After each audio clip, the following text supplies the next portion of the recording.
Hello साथियों, ठीक होंगे।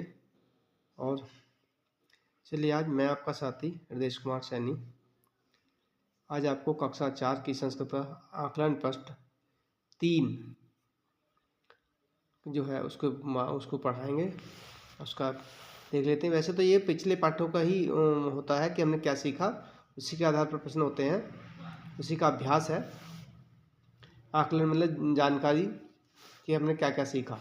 ठीक है, चलिए शुरू करते हैं। अर्थ लिखत, इन ये शब्द दिए हैं कर्ण, चत्वारः और नव। इनके जो अर्थ यहाँ पर सामने लिख देने हैं। कर्ण कहते हैं कान को, कर्ण माने कान, चत्वारः माने 4, नव माने 9।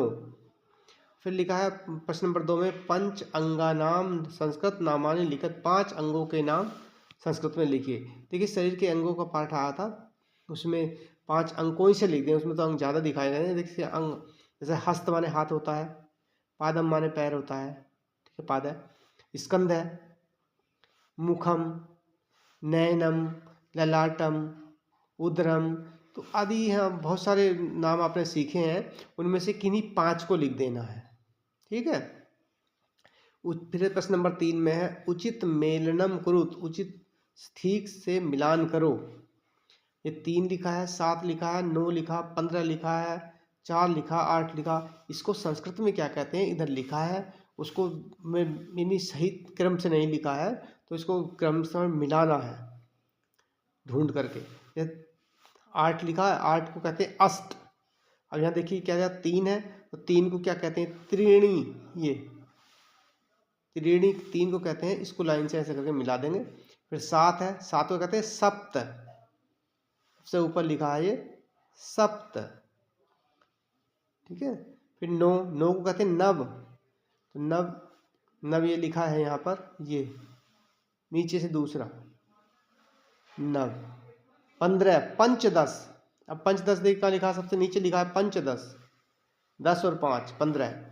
और 4 के लिए क्या आता है चत्वारः, ये चत्वारः।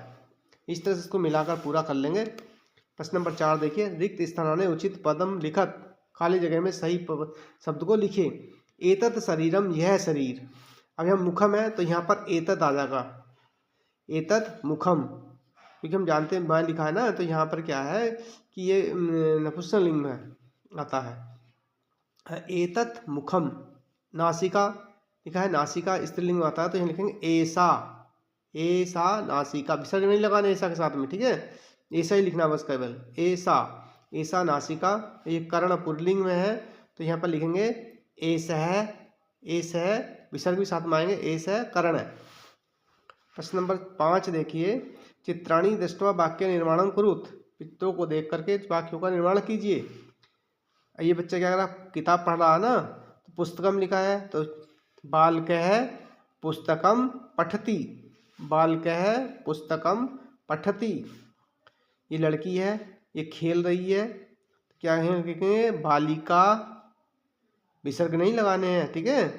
बालिका कंदुकेन खेलती, बालिका कंदुकेन खेलती, क्रीडती भी लिख सकते हैं, कंदुकेन और खेलती भी लिख सकते, दोनों में से कुछ भी लिख देते हैं। ये बच्चा आगे चल रहा है ना पैर से, तो ये कहेंगे बालकः पादाभ्याम चलती, बालकः पादाभ्याम चलती।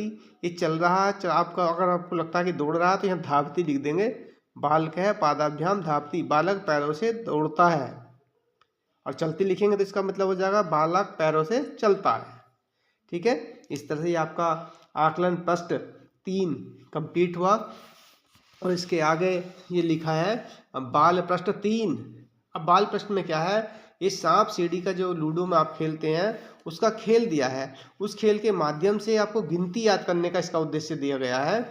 इसमें क्या है देखिए, 1 से लेकर और 36 तक की गिनतियाँ इसमें संस्कृत में लिखी हैं शब्दों में, और उसमें जो है धीरे धीरे याद करनी है खेल खेल के माध्यम से। ठीक है, बाकी तो आप लूडो खेलना जानते ही हैं, समझ में आ गया होगा। ठीक है, चलिए फिर मिलते हैं अगली वीडियो में, तब तक के लिए यदि वीडियो अच्छी लगी हो तो चैनल को सब्सक्राइब करिए, लाइक कीजिए और शेयर कीजिए। ठीक है।